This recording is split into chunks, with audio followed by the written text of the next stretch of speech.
de supporter. On va garder les fenêtres ouvertes, supporter dans le sens entendre le bruit de l'extérieur, mais je pense qu'avec le microphone, ça sera peut-être faisable. Est-ce que au fond, on entend assez bien comme ça avec le micro? Super, parce que laisser les fenêtres fermées, c'est certes plus agréable pour l'oreille, mais c'est juste intenable.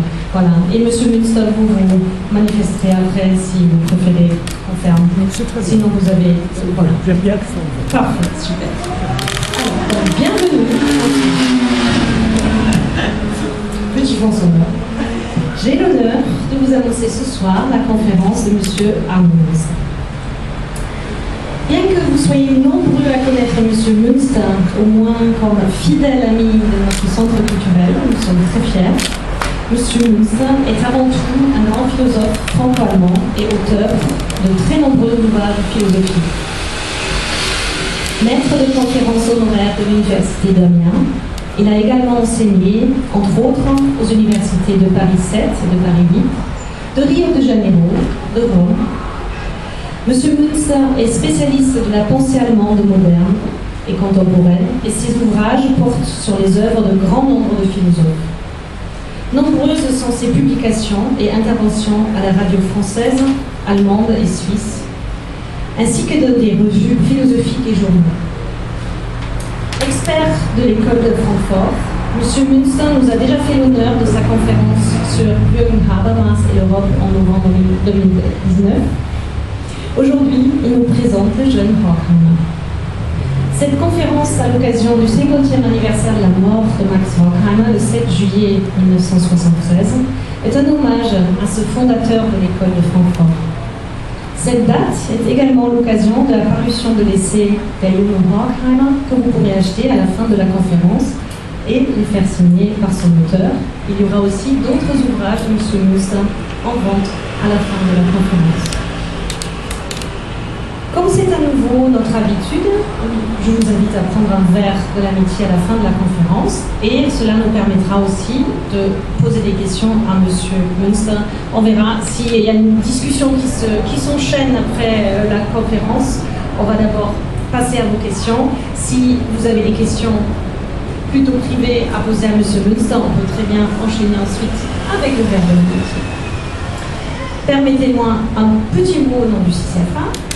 Nous nous efforçons de vous présenter un programme riche et varié, et nous le faisons avec bonheur et enthousiasme. Et si vous souhaitez nous soutenir dans cet effort, vous pouvez nous glisser quelque chose dans notre petite boîte à dons. Adhérez à notre association pour la modique somme de 25 € par an via notre site internet. Et avec la carte bleue, ça prend 30 secondes. Ou rejoindre notre équipe pour vous investir à nos côtés. Rejoignez-nous. Mais pour l'instant, merci pour votre attention déjà et bonne soirée. Merci beaucoup. Je passe la parole à M. Arnold Münster.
Je le fais.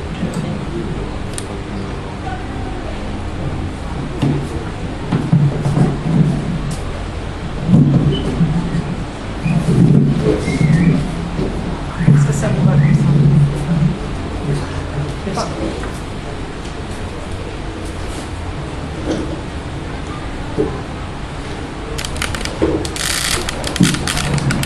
D'abord, un très grand merci à Mélanie et Franck Pirot pour cette très belle présentation, mais aussi pour l'invitation. C'est très honoré de pouvoir faire cette conférence ce soir sur l'accent ukrainien ici au Centre culturel franco-allemand de Nice. Donc je suis très heureux parce que c'est une excellente occasion pour rappeler deux dates cette année 2023 parce que pour le monde. Sie müssen mehr ins Mikrofon sprechen, damit man Sie gucken kann. Soll ich noch ein bisschen weiter nach vorne machen? Wir müssen die Galgen noch ein bisschen verlängern. Ja, ich mach schon. Comme ça. Voilà. C'est bon comme ça? Voilà. Parfait. Merci. Voilà. Parce que pour le monde culturel et universitaire, cette année 2023 est en Allemagne. C'est l'année d'une double commémoration. Nous avons une double commémoration parce que c'est le centenaire de la création de l'Institut de recherche sociale, Institut für Sozialforschung à Francfort, par Felix Naël en février 1923. Donc c'est une date qui a déjà été suscité de nombreuses réactions dans la presse allemande, aussi dans la radio allemande. Il a consacré plusieurs émissions, 3 émissions qui ont déjà été diffusées au mois de mai par Deutschlandfunk Kultur. Et en même temps, c'est le 50e anniversaire de la mort de Max Horkheimer, le 7 juillet 1973, à Nuremberg, à l'âge de 78 ans. Donc, Horkheimer, le vrai fondateur de la théorie critique de l'école de Francfort, avait pris la direction de l'Institut de recherche sociale à Francfort en 1930, à la succession de Karl Grünberg. Et c'était lui, Horkheimer, beaucoup plus qu'un Torlon, qui est le fondateur, qui est le véritable fondateur de la théorie critique de la société, qui est rapidement devenue une des écoles sociologiques les plus importantes, les plus rayonnantes du monde, surtout après la fin de la Deuxième Guerre mondiale. Alors, première question, quelle est l'actualité de Horkheimer? Donc, on peut dire qu'il a été un peu oublié ces derniers temps. Il fallait, pour évidemment faire quelque chose pour cet oubli. J'ai rédigé ici à Nice l'année dernière ce livre sur le jeune Horkheimer, Junge Horkheimer, pour justement focaliser un peu sur cette première période de l'école de Francfort, le début de cette philosophie qui est une philosophie matérialiste, sociale, de l'émancipation. Et on pourrait dire que l'actualité aujourd'hui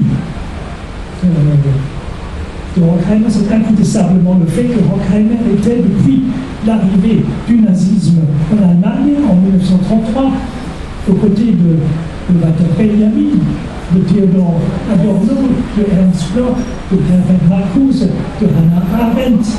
En un sens, il était l'incarnation la plus typique de l'intellectuel juif antifasciste allemand qui, étant persécuté par les nazis, qui lui ont supprimé le poste de professeur de philosophie à l'université de Francfort en 1933, avait dû émigrer, tout d'abord en Suisse, puis aux États-Unis, où grâce à ses efforts, il a pu installer l'Institut de recherche sociale exilé à New York, dans le bâtiment de l'Université de Columbia, à New York, et continuer pendant presque 10 ans ses activités sur recherche dans le domaine de la sociologie et de la philosophie.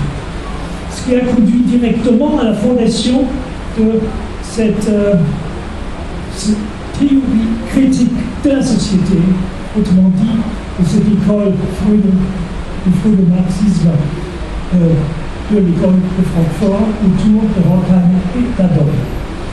Hostile au positivisme scientifique, ainsi qu'au courant idéaliste et rationnel de la pensée contemporaine, Horkheimer a substantiellement contribué à forger les instruments conceptuels d'une philosophie sociale critique orientée non seulement vers la connaissance objectif des contradictions réelles de nos sociétés modernes, mais aussi vers la connaissance des conditions empiriques exactes, psychologiques, sociales, économiques, permettant la transformation de ces conditions, dans le but, évidemment, de la construction d'une société plus rationnelle, une société meilleure, une société plus rationnelle, donc sans domination, sans maître et esclave. Et c'est dans cette perspective qu'elle a essayé de développer une philosophie sociale de l'émancipation sur le fondement théorique d'une synthèse de la critique de l'économie politique, de la psychanalyse et de la psychologie sociale contemporaine. Donc son actualité, aujourd'hui, dirais-je, est aussi, qui nous l'a toujours averti, dans ses écrits des années 40, des 1930-40, des dangers, des grands dangers qui menacent la démocratie et la liberté dans nos sociétés, provenant des régimes et des pouvoirs totalitaires, sous ces deux formes, stalinisme et nazisme. Et en nous mettant en garde contre ces deux totalitarismes, et en nous rappelant sans cesse que la tâche de l'intellectuel, des intellectuels critiques, doit être de combattre ces dictatures de toute leur force. Parce qu'il avait bien prévu, déjà dans ses écrits des années 50, que le monde serait bientôt divisé en deux blocs antagonistes, dotés de l'armée nucléaire. Un camp de la démocratie et de la liberté d'un côté et un camp totalitaire de l'autre. C'est-à-dire qu'il faudrait bien unir toutes nos forces pour sauver les libertés, avant tout les libertés individuelles, le pluralisme et la démocratie. Donc ça, c'est son actualité aujourd'hui, parce que sa pensée est donc une pensée de la résistance, c'est une pensée de la résilience, comme on dit aujourd'hui. Mais la spécificité de cette pensée de la résistance, c'est que pour Horkheimer, cette résistance est avant tout l'affaire de la pensée, et non pas une affaire de la praxis. Comme Horkheimer le souligne, entre autres, dans son essai sur l'État autoritaire de 1942. Donc, la pensée est déjà en soi un signe de la résistance, de l'effort de ne se laisser plus tromper. La pensée n'est pas a priori opposée à l'ordre et à l'obéissance, mais elle met chaque fois en rapport, en relation avec la réalisation de la liberté. Autrement dit, c'est la pensée d'un intellectuel critique, d'un intellectuel non conformiste et rebelle, mais indépendant des programmes des partis politiques. C'est ça l'originalité de l'école. C'est celle d'un outsider, c'est d'un témoin critique de son temps, doté d'une expérience, une capacité d'analyse et d'observation critique dont les écrits essaient d'exercer une assez grande influence sur la jeunesse académique et le mouvement étudiant contestataire en Allemagne dans les années 60. Et avec ses idées et observations critiques, il faisait partie du camp progressiste. Donc voilà, je vais d'abord vous donner quelques repères biographiques concernant la vie, le cheminement intellectuel de Max Horkheimer. Donc, Horkheimer, il est né le 14 février 1895 à Stuttgart, comme fils de Moses Horkheimer, donc d'un entrepreneur, chef d'usine, usine de textile à Stuttgart-Zuffenhausen, et il est mort à Nuremberg le 7 juillet 1973 à l'âge de 78 ans. Une crise cardiaque subite. Il était donc le fils d'une famille juive allemande assez aisée, assez assimilée à la culture allemande, une famille plutôt conservatrice qui respectait les fêtes juives, les fêtes de ça, etc., mais qui n'était pas lié à la synagogue, qui n'était pas juif orthopraxique. Donc, ainsi, le jeune Horkheimer n'a pas été envoyé comme lycéen, comme le jeune Spinoza à Amsterdam, en Hollande, à une école talmudique juive pour faire Talmud Torah.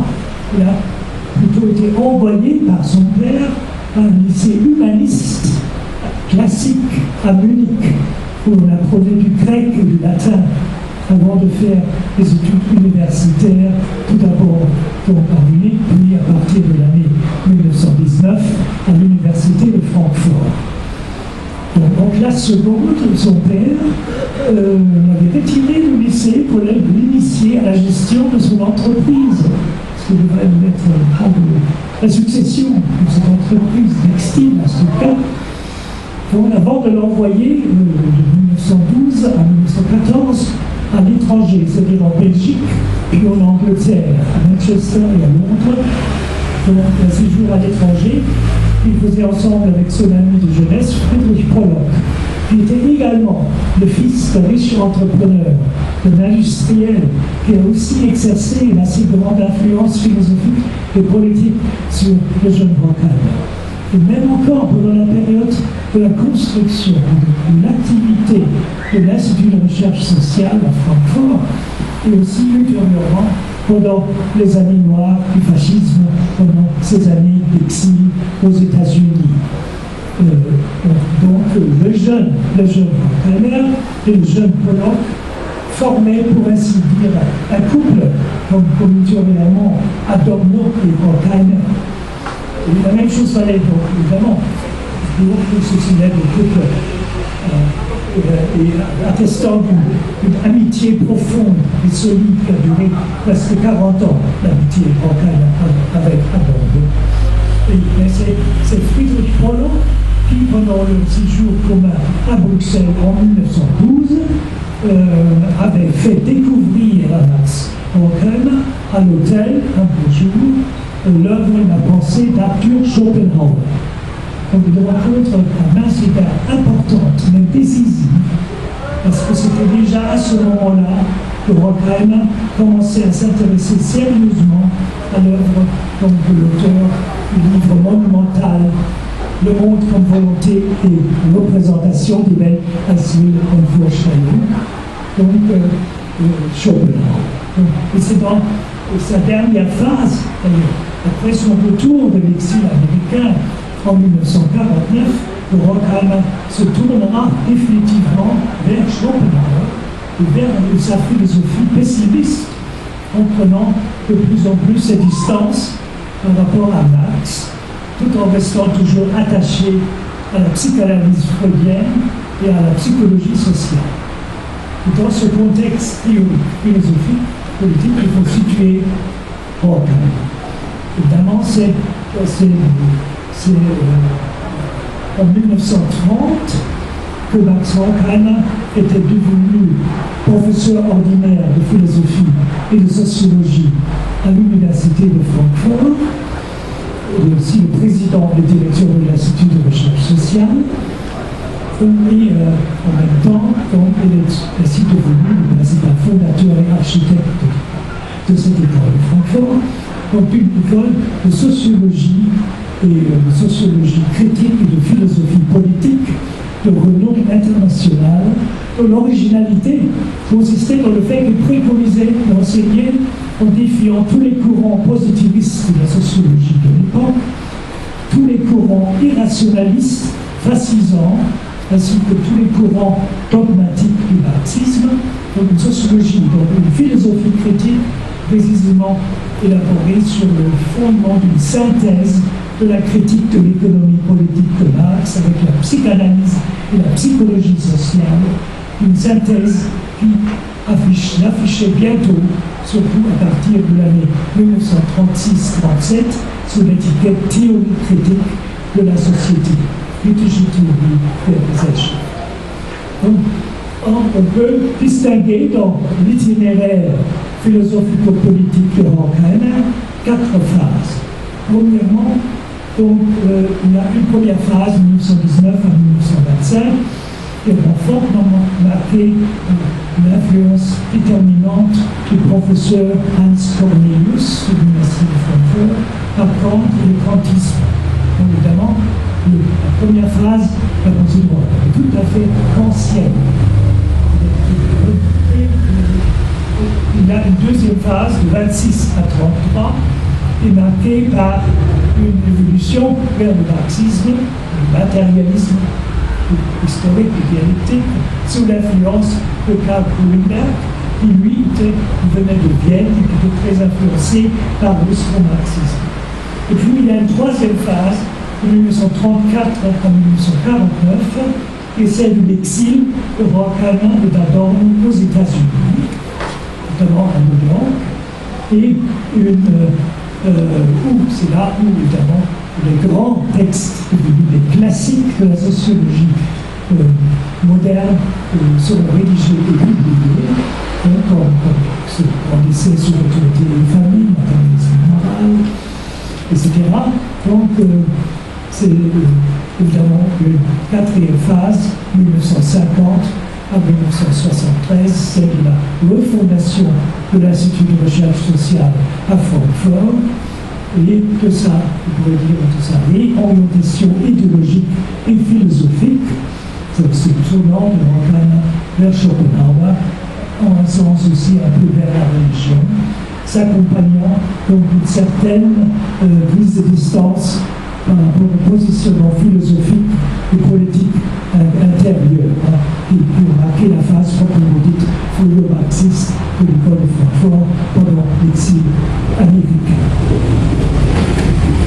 Donc, un mot sur cette première phase. Évidemment, cette première phase est celle de la critique de la faculté de juger de Kant, Kant's critique de Urteilskraft. Cornelius, donc, était un philosophe néo-kantien fortement influencé par la psychologie. Évidemment, c'est très important pour la formation de jeunesse de la pensée de Horkheimer. Donc, selon ses enseignements, la philosophie et la sociologie devaient être fondées sur une théorie de la connaissance commune orientée vers les faits immédiats de l'expérience sensible. Mais sur le plan politique, Cornelius était nettement engagé à gauche. Il est pacifiste et très hostile à la guerre de l'empereur allemand Guillaume II. Et c'est Cornelius qui choisira tout d'abord Horkheimer comme son assistant avant de le faire privat docent, puis en 1930, professeur ordinaire de philosophie à l'université de Francfort. Donc, voilà. La deuxième phase est incontestablement celle de la fondation de la théorie critique et de l'investissement personnel de Horkheimer et d'Adorno dans le projet de l'esquisse d'une théorie sociale nouvelle définie comme une théorie de l'émancipation, s'appuyant sur le plan théorique simultanément sur la critique de l'économie politique, sur les enseignements de la psychanalyse freudienne et de découverte de la psychologie sociale contemporaine. Elle donnera naissance à la théorie critique francfortoise, définie à la différence de la théorie traditionnelle comme une théorie anti-système opposant l'universalisme idéaliste et de la théorie traditionnelle, une pensée matérialiste et dialectique ouverte, consciente des contradictions et des injustices de la société existante et engagée à dégager et à reconnaître dans la connaissance de la vérité les tendances déjà existantes permettant à connaître les conditions de possibilité de transformer cette société en une société meilleure, plus juste et plus rationnelle, libérée de l'oppression, de l'exploitation et des discriminations, libérée du racisme et de l'antisémitisme. Et c'est l'esquisse d'une théorie sociale d'émancipation qui conserve certes ses racines dans la critique marxienne de l'économie politique, mais qui refuse en même temps, c'est ça son originalité, la canonisation de la philosophie matérialiste dialectique de Marx, sous la forme de la vulgate du marxisme-léninisme-stalinisme, et qui s'oppose ainsi, avec sa critique du totalitarisme, à toutes les tentatives visant à canaliser l'opposition au capitalisme et à la société bourgeoise vers une fausse alternative, à savoir vers un système totalitaire décidé à transformer la dictature du prolétariat en une dictature bureaucratico-totalitaire des apparatchiks, des partis uniques, dont le secrétaire général détient tout le pouvoir. Donc l'école de Francfort avait dès ses débuts exprimé ses fortes réserves à l'égard de cette dérive autoritaire des systèmes étatiques à l'Est, se réclamant le socialisme, se disant socialistes ou communistes, et qui ont fini par créer, comme on l'a vu en URSS, sous Staline, en Chine, sous Mao Zedong, au nom du communisme, c'est le socialisme de Marx, ils ont créé un véritable système étatique concentrationnel, qui n'est qu'une caricature de ce que le socialisme authentique aurait dû être, et qui n'est que, aussi peut le dire avec Marx, comme le bon saut de l'empire de la nécessité dans l'empire de la liberté.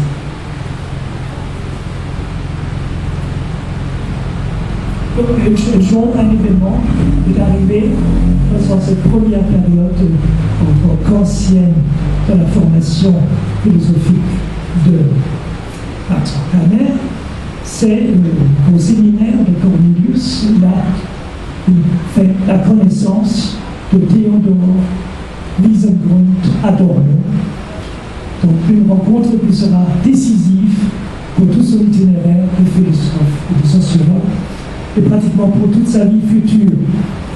C'est sur le fondement de cette amitié qui a duré 45 ans et qui couvrait toute la période de sa vie en exil aux États-Unis, de 1934 à 1949. Dans ce cadre-là est née cette grande œuvre, celle d'un des plus grands représentants de l'intelligentsia juive allemande du XXe siècle, qui symbolisait aussi dans sa propre personne la résistance intellectuelle contre le fascisme hitlerien. Donc l'originalité de Horkheimer consiste dans le fait qu'il avait, bien avant que la comète Adorno commença à briller sur le ciel académique et littéraire allemand, avec ses grandes conférences sur la dialectique négative, ses contributions extrêmement brillantes sur la musique, c'est sur Wagner, c'est sur Gustav Mahler, la physiologie musicale, la philosophie de la nouvelle musique, etc. Donc, Horkheimer laisse un peu l'esthétique de côté, c'est réservé à Adorno. Il dit que lui, il va élaborer, le grand théoricien, le sociologue, il va forger, donc déjà, dès le début des années 30, les grands textes fondateurs de la philosophie sociale critique de l'école de Francfort.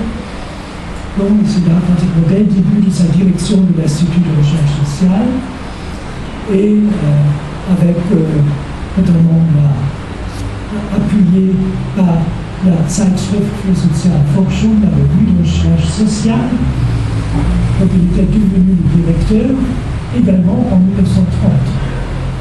Mais ainsi, l'ambition partagée avec Adorno et les autres chercheurs de l'équipe qui l'entourait était de créer une nouvelle école sociologique et philosophique de pensée critique, résolue à se démarquer de plus en plus de tous les courants idéalistes et aussi de l'orthodoxie marxiste, qui, comme conséquence d'une trop grande dogmatisation de la pensée de Marx, n'était plus en mesure d'analyser de manière adéquate les phénomènes socio-psychologiques et politiques nouveaux de nos sociétés modernes et contemporaines. Et c'est cette ambition qui conduisait en effet Max Horkheimer à rédiger, dans ce contexte précis de la crise des années 30, des essais phares, et que matérialisme et métaphysique, 1933, autorité et famille, 1936, après la Bible des anti-autoritaires en Allemagne pendant la révolte étudiante. Puis égoïsme et émancipation, 1936 également.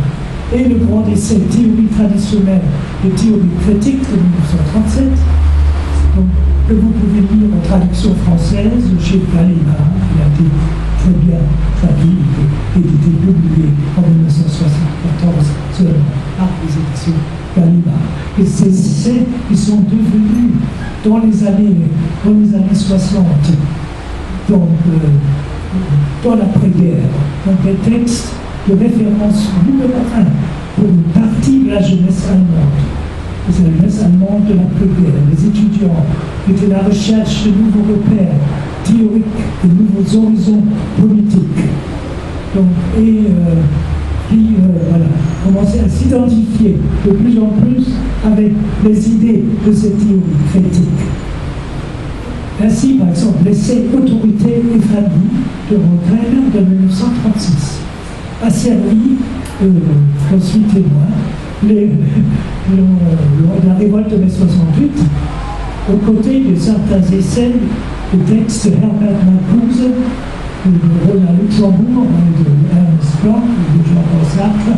Ça a servi de texte manifeste et presque de Bible pour toute une génération du mouvement étudiant allemand anti-autoritaire, essentiellement à cause de son analyse très lucide, érudite et critique des structures répressives de la famille moderne, de la famille patriarcale, et de l'option très claire de son auteur pour une éducation anti-autoritaire des enfants, une éducation fondée sur la compréhension psychologique.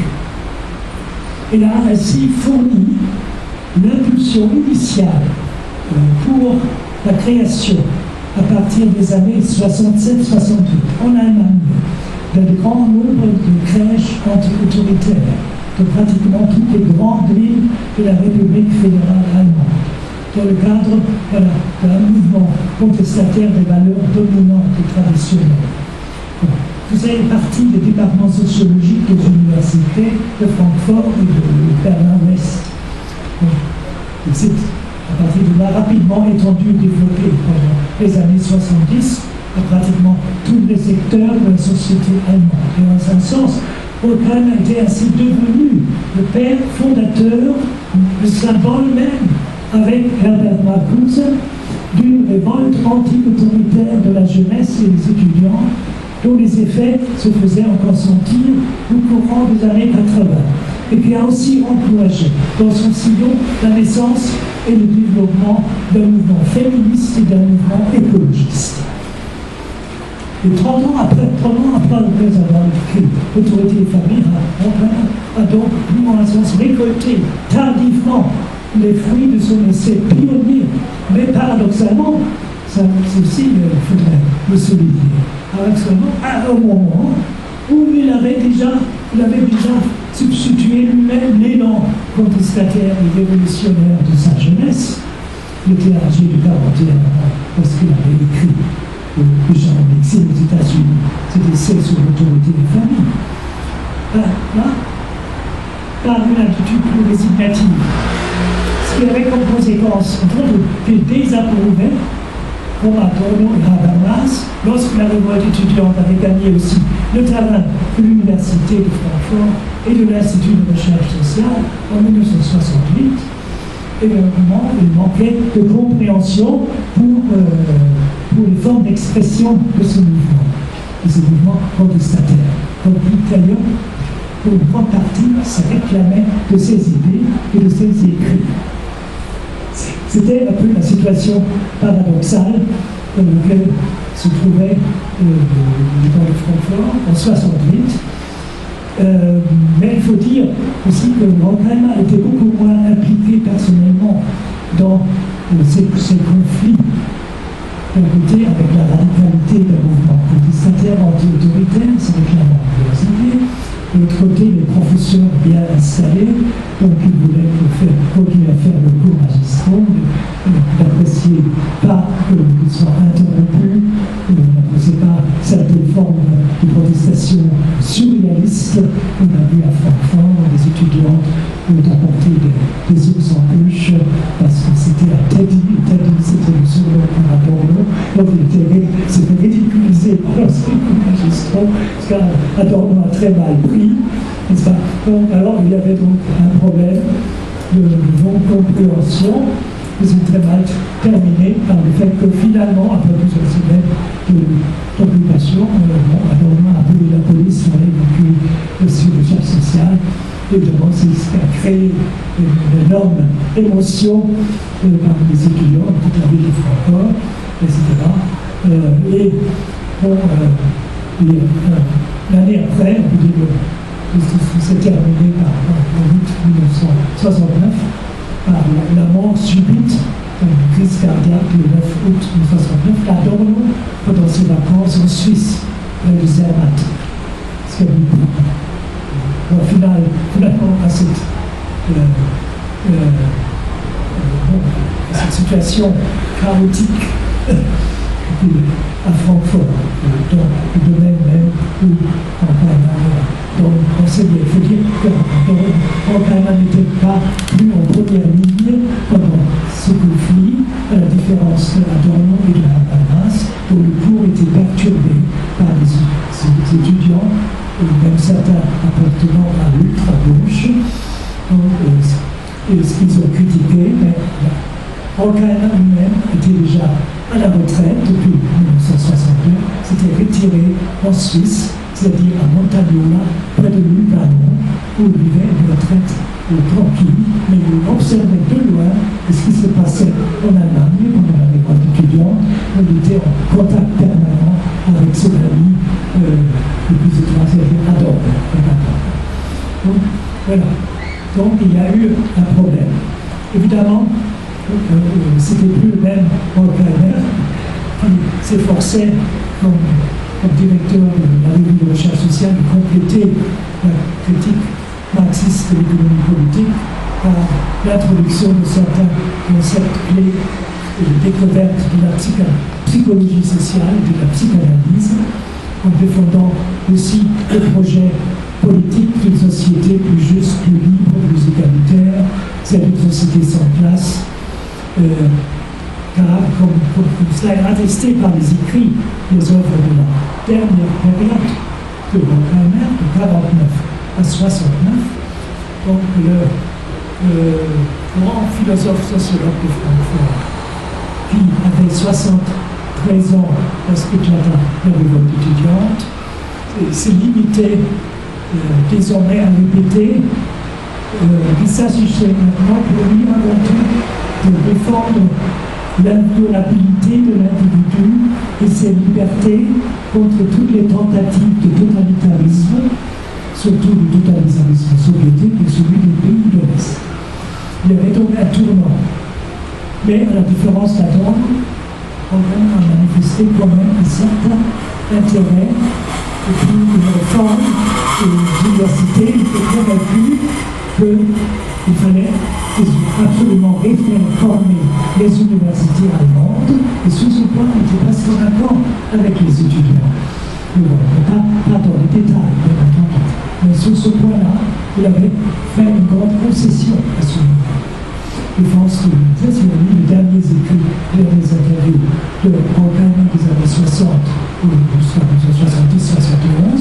il dit toujours qu'il fallait, notamment, il fallait une réforme des universités, mais il était en désaccord, ce soit avec les formes d'expression de la révolte, notamment avec la violence. Il y avait un tournant libéral dans sa pensée, il y avait chez lui un refus évidemment de la violence, et même la violence, la forme de contre-violence. Il n'a absolument pas accepté certaines formes de protestation radicale qui avaient caractérisé les années 68-69 des étudiants en Allemagne, notamment à Francfort et à Berlin-Ouest. Donc,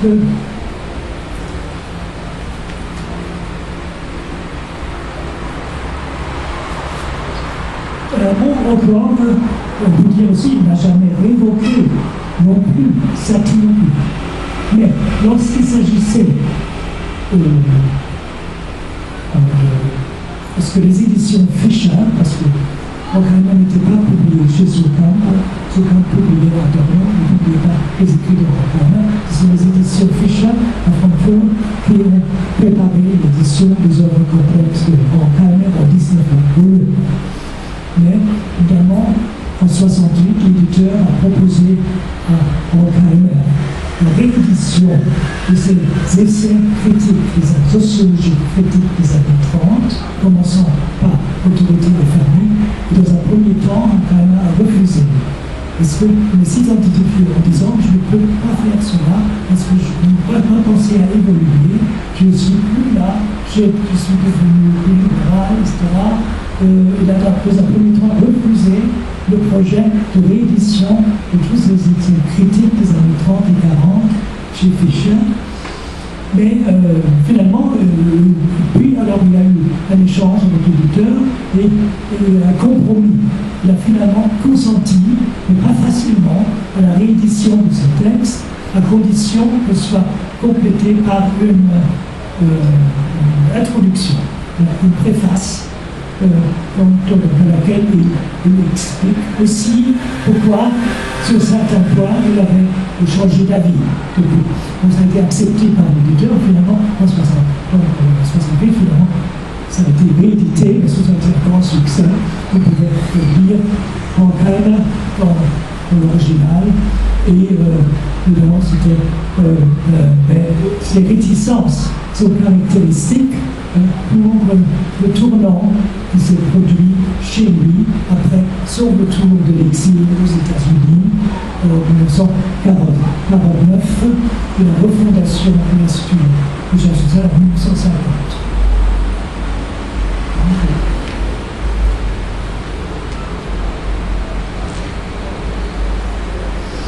Alors, à moi, évidemment, ce qui comptait plus maintenant pour Horkheimer, c'était la psychologie sociale. Il tenait toujours à la psychanalyse. Il faut dire aussi que ça ne vient pas du hasard parce qu'il avait lui-même subi en 1930 une psychanalyse. Il avait fait lui-même une psychanalyse chez la psychanalyse connue à Francfort, s'appelle Landauer, qui lui était en contact avec Freud. Il y a eu même une petite correspondance entre Horkheimer et Sigmund Freud, où en 1930, Sigmund Freud le remercie, et se montre très reconnaissant pour le fait que sa psychanalyse trouve un écho aussi positif à l'Institut de sociologie de l'Université de Francfort, etc. Mais c'est resté, il y a eu une ou deux lettres seulement, et après, il n'y a pas eu de rencontre personnelle entre Horkheimer et Freud. Tout s'est passé sur le plan théorique. Mais évidemment, l'intérêt de Horkheimer pour la psychanalyse s'expliquait surtout par le fait qu'il avait lui-même fait lui-même psychanalysé par le psychiatre Karl Landauer. Et donc, mais l'appropriation de la psychanalyse était limitée à certains concepts, par exemple, l'attestation de cela se trouve par exemple dans la dialectique de la raison, publiée qui date de 1946, où évidemment, notamment dans le chapitre intitulé Éléments de l'antisémitisme, où ce chapitre, même si ça a été publié sous le nom de Adorno de Horkheimer, il est de Horkheimer et pas d'Adorno. Là, on trouve une attestation de très forte influence de la psychanalyse freudienne, notamment par exemple le concept de la paranoïa, de la projection paranoïaque, une analyse de la structure de personnalité des dirigeants du fascisme, sous l'influence sur l'antisémitisme, etc. C'est là où il y a une très forte influence, une forte influence de la psychanalyse. Et il faut analyser aussi qu'il y avait tout un collectif autour de Horkheimer, donc qui autour de lui il y avait évidemment cette théorie, les théories critiques de la société étaient certes, il y avait un chef, mais c'était l'œuvre d'un collectif, c'est à savoir de l'équipe de chercheurs mise en place par Horkheimer déjà en 1930 à Francfort, en collaboration avec Adorno, avec Bollon, avec Erich Fromm et d'autres représentants, avec Marcuse aussi, d'autres représentants de ce courant, de l'Institut de recherche sociale. Donc, c'est sous la direction de Horkheimer, en collaboration étroite avec Bollon, qu'il sera créé le vrai profil de cette nouvelle philosophie sociale critique de l'école de Francfort sur la base d'un programme de recherche pluridisciplinaire intégrant, je répète, la psychanalyse, la sociologie critique, aussi l'anthropologie culturelle, aussi la critique de la littérature, et la critique de la musique, etc., tout en conservant encore une orientation relativement marxiste. Mais la théorie critique de la société prendra un nouvel élan, un nouveau souffle, en déployant une productivité intellectuelle intense, surtout à partir de l'année 1930, mais elle a dû affronter aussi, pendant les dernières années de la République de Weimar, la montée du nazisme, donc qui contraindra à contraindre bientôt les dirigeants et la plupart des collaborateurs rechercheurs de l'Institut de recherche sociale à l'exil, parce que c'était tous d'origine juive. Donc, nous d'abord à l'exil, ensuite, ça sera un véritable génie dans l'organisation, du sauvetage de l'Institut de recherche sociale et ses archives, qui va transférer d'abord en Suisse, à Genève, près du Bureau international du travail, pour repartir à Paris, à l'école normale supérieure, et surtout à l'Université Columbia, à New York, qui, évidemment, grâce à la générosité du directeur, du recteur de cette université, alors aura la possibilité, occupera donc sur le campus de cette université, la première université américaine, ce qui est sur le portrait. On lui a donné donc un immeuble, ou moitié d'un immeuble, grand immeuble de 15 étages, vide, pour y installer l'Institut de recherche sociale, avec des postes de professeurs pour Marcel Horkheimer et Adorno. Après aussi d'autres jobs pour les collaborateurs de cet institut. C'est ça qui a permis, là, pendant 10 ans, continuer l'activité de ce collectif de chercheurs soudés autour de Horkheimer. Et c'est dans cette période-là sont nées les grandes œuvres classiques de la sociologie critique de l'école de Francfort.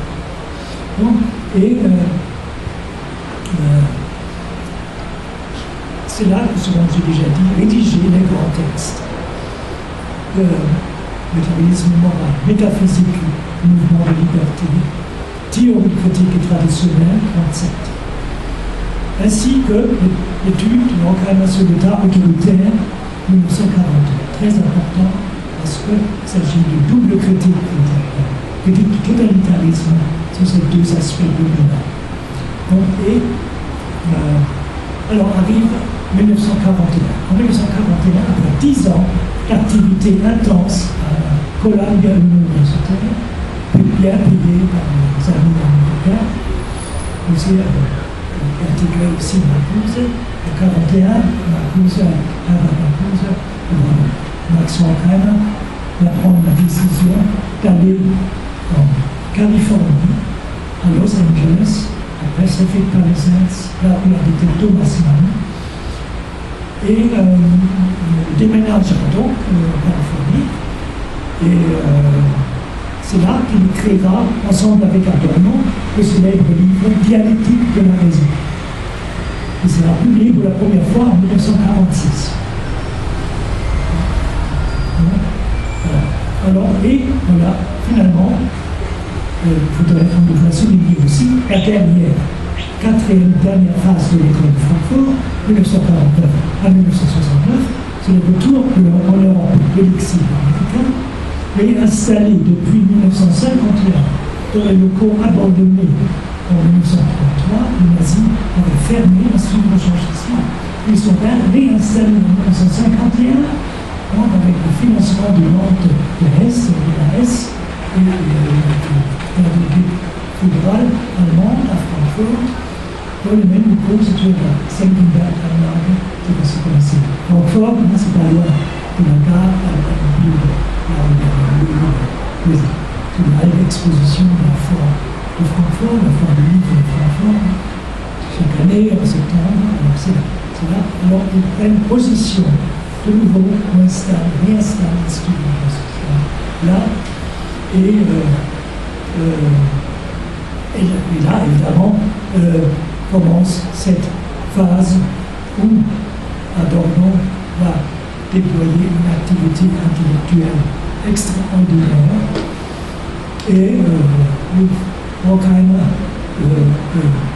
gardera toujours aussi un lien avec les États-Unis, sa profession en même temps, dans cet temps à l'Université de Chicago. Et c'est dans cette période-là où va mettre ce que vous voulez, les notes critiques 49-69, donc qui complète évidemment le volume 34. C'est la Ténoron, le crépuscule, c'est des notes critiques sur l'Allemagne, des notes sociologiques, donc qui sont d'une richesse philosophique et sociologique incroyable, très difficile à résumer. Donc, Notizen, c'est là où on trouvera finalement l'attestation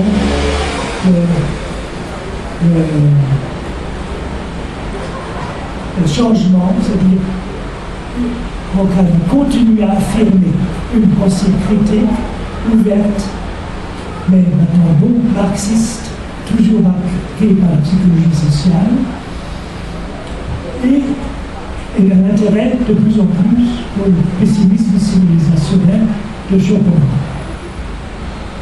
Autrement dit, alors que la théorie critique classique était incontestablement fondée sur la synthèse de Marx plus Freud plus Schopenhauer, le pessimisme schopenhauerien semble désormais clairement l'emporter dans les écrits de Horkheimer de la dernière période, et ça beaucoup plus que chez Platon. C'est typique de Horkheimer. Notamment dans les Notizen, ainsi que dans le tout dernier de ses grands essais, intitulé La théorie critique hier et aujourd'hui, de l'année 1970, qui comporte, à titre de conclusion, l'affirmation à bien des égards surprenante que, voilà, je cite, le vrai conservateur est, sinon toujours, du moins dans bien des cas, plus près du vrai révolutionnaire que du fasciste, et le vrai révolutionnaire est plus près du vrai conservateur que de ce qui se nomme aujourd'hui communisme. Alors on peut discuter, là vous pouvez vous imaginer quelle réaction ça a suscité en Allemagne dans certains milieux de la gauche, mais il ne doute que telles affirmations attestant l'éloignement progressif et définitif du vieux Horkheimer, de Marx et du marxisme, et son adhésion de fait à un libéralisme de gauche proche de la social-démocratie allemande, comportait la condamnation de toute forme de résistance radicale et violente contre le système économico-politique dominant. Alors, et évidemment, pensez, sur le plan philosophique, évidemment c'est Schopenhauer qui s'impose, et c'est cette ça qui a pu aligner Horkheimer, le vieux Horkheimer, de la jeunesse allemande et du temps en révolte dans les années 60, la fin des années 60. Donc certains ont crié à la trahison, etc. Et ont confronté Horkheimer avec ses écrits des années 30-40. Comme ça, et évidemment, comme d'ailleurs Sabine Cornier et Philippe Vernel, les traducteurs français de ces notes critiques de la dernière période. Horkheimer le souligne dans l'introduction de cet adieu de Horkheimer à Marx, à une jeunesse très radicalisée, à la violence, etc. Cette prudence, c'est-à-dire Horkheimer, dans sa maturité, va de pair avec une critique, dans le cadre d'une critique généralisée du monde administré, du Verwaltete Welt, ce qui est aussi exprimé en même temps par Adorno, avec une critique aussi du progrès, une pensée de la catastrophe, qui n'est certes pas si apocalyptique comme celle formulée par Luther Anders, mais qui partage néanmoins avec l'auteur de l'obsolescence de l'homme la conviction que la menace d'une catastrophe possible est déjà réelle et absolument inhérente aux antinomies de la société, du capitalisme avancé. Cependant, Horkheimer ne veut pas sombrer complètement, comme Schopenhauer, dans le pessimisme civilisationnel.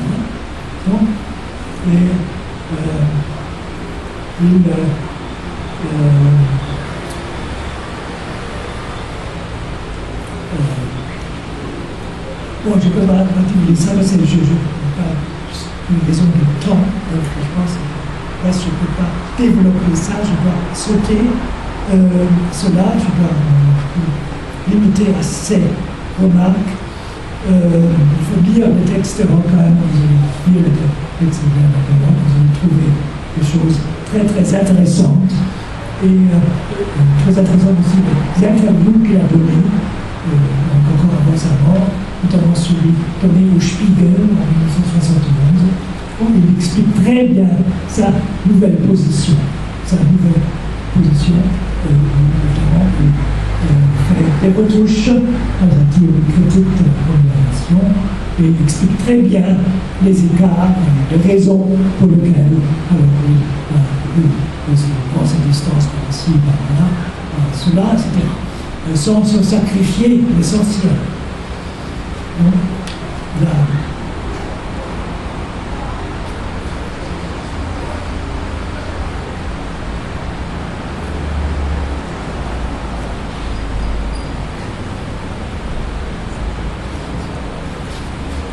Donc je voudrais voilà, qu'on reste à quart d'heure, aborder maintenant un point essentiel aussi des projets de recherche de Max Horkheimer, et ça concerne directement ses recherches sur l'antisémitisme. Le grand combat politico-philosophique que lui-même a mené à partir des années 30, en tant que juif, très conscient de sa judéité, sans être juif orthodoxe. Là, c'est le combat contre le fascisme et le combat contre le totalitarisme sous toutes ses formes, et c'est le combat contre l'antisémitisme.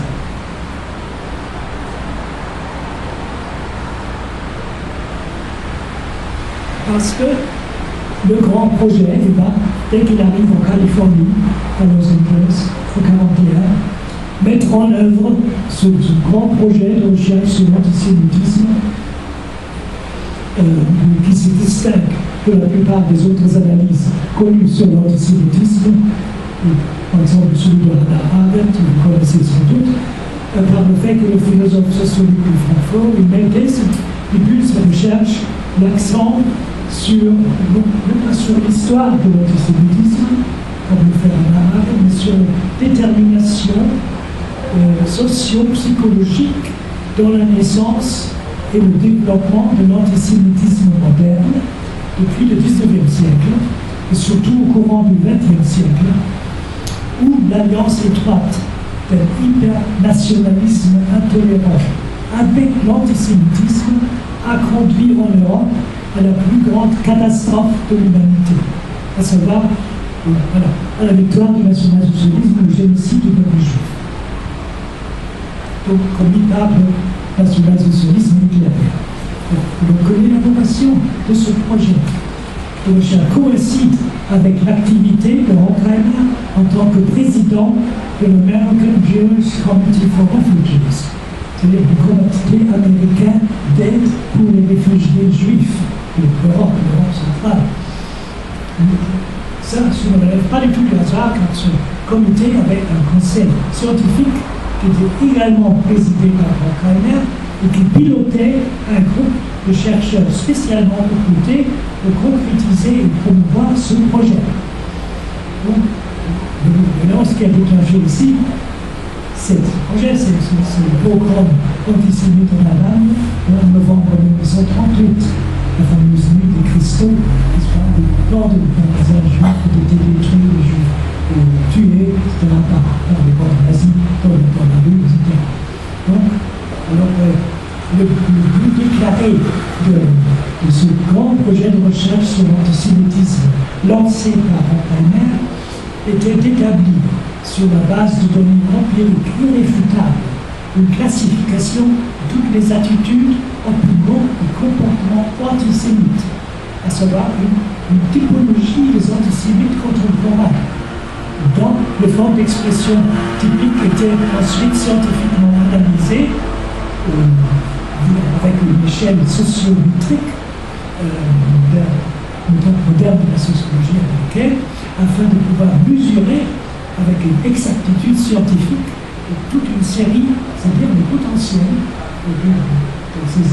les attitudes, les réservoirs psychologiques de l'antisémitisme, toute une série d'attitudes et de comportements antisémites. Donc, alors, Horkheimer est parvenu à faire la distinction entre 9 types d'expressions antisémites majeures, caractéristiques pour nos sociétés modernes. Commençons par l'antisémitisme né, à savoir celui qui certainement ne peut pas supporter les juifs.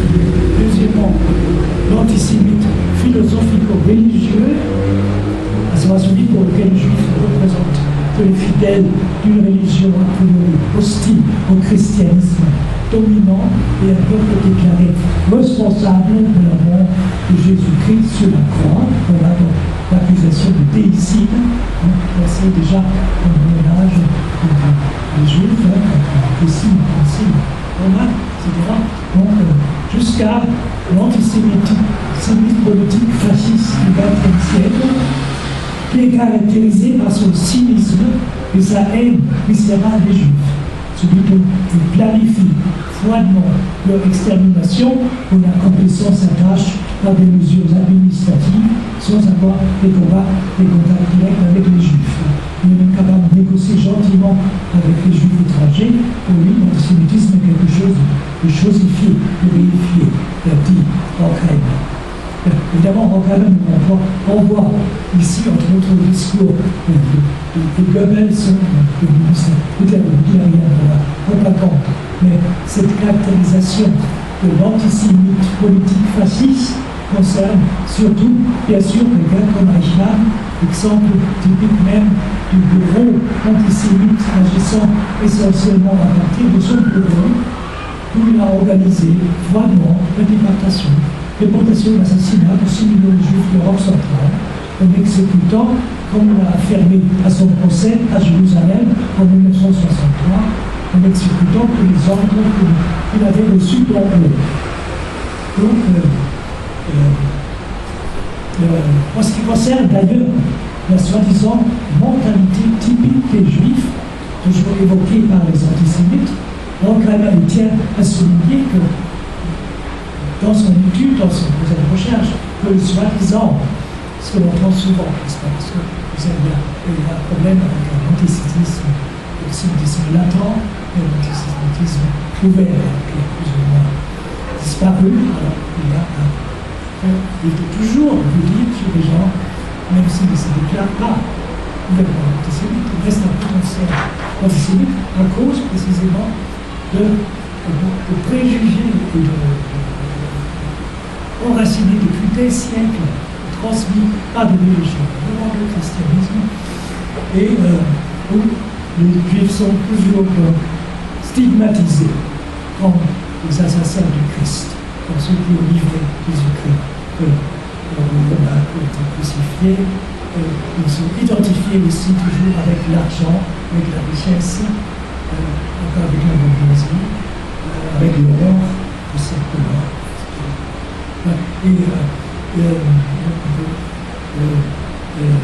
Alors, Horkheimer, il dit dans son projet de recherche que le soi-disant, les Juifs sont accusés d'hyper-rationalisme. Ils sont accusés d'hyper-rationalisme, c'est-à-dire de cette pensée rationaliste calculatrice moderne. Horkheimer dit que ce n'est pas du tout d'ailleurs une invention des Juifs, comme le prétendent les antisémites, parce que c'est une pensée qui avait été fondée dès le début de la modernité par des philosophes non juifs, comme Descartes, comme Leibniz, comme Emmanuel Kant, par exemple. Mais l'antisémitisme tente toujours d'identifier les juifs avec ces livres de pensée. Les juifs, ils sont des rationalistes.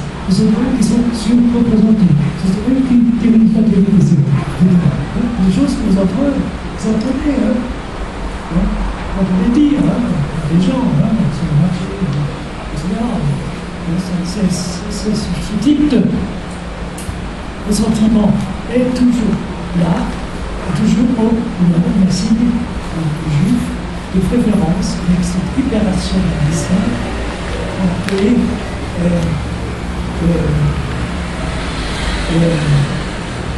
Il y a aussi, dit Horkheimer, un côté d'ombre dans l'esprit juif, parce que, évidemment, si on prend le judaïsme, on voit qu'il y a bien une tendance, il y a une tendance rationaliste, évident, dans la pensée juive, mais il y a aussi une contre-tendance, il y a même une tendance irrationaliste mystique, n'est-ce pas? Par exemple, la mystique juive, la Kabbalah, il y a le chassidisme, le monde oriental, ce sont des courants mystiques, ils ne peuvent pas être, ils se sont développés parallèlement à la pensée rationaliste juive, évidemment, qui existe.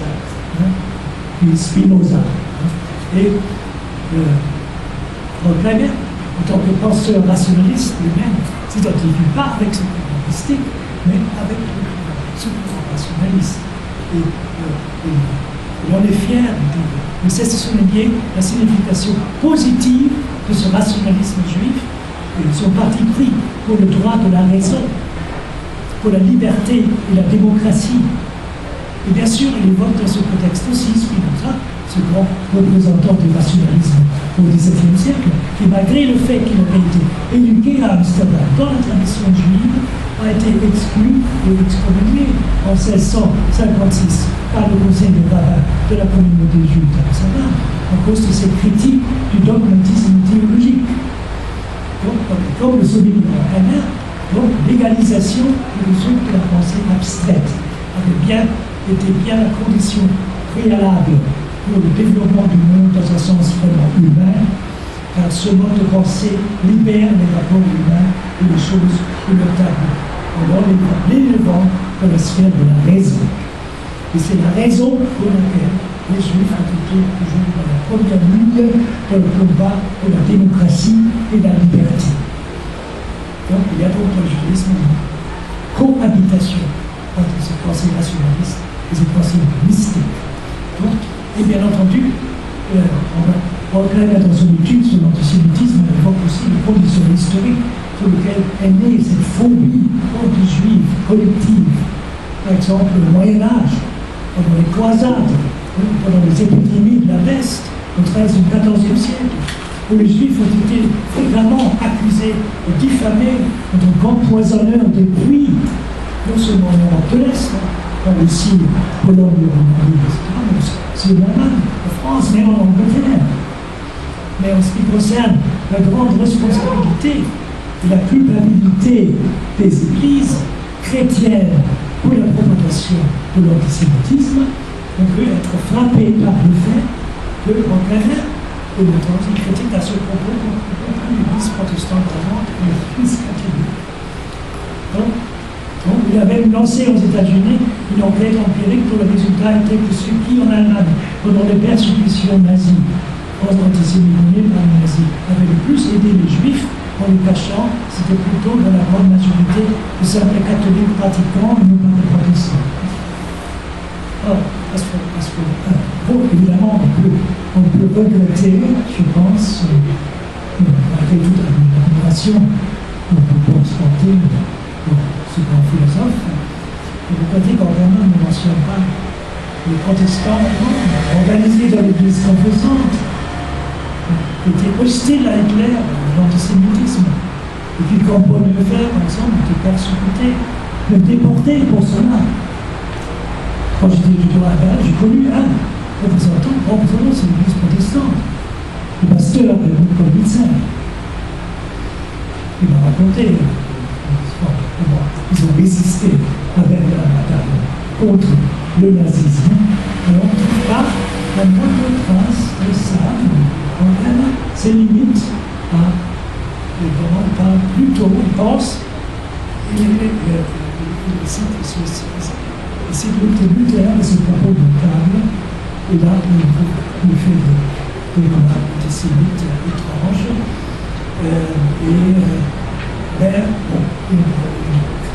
ça c'est un déficit, on ne sent pas vraiment le déficit qu'il y a eu en dehors de l'Église.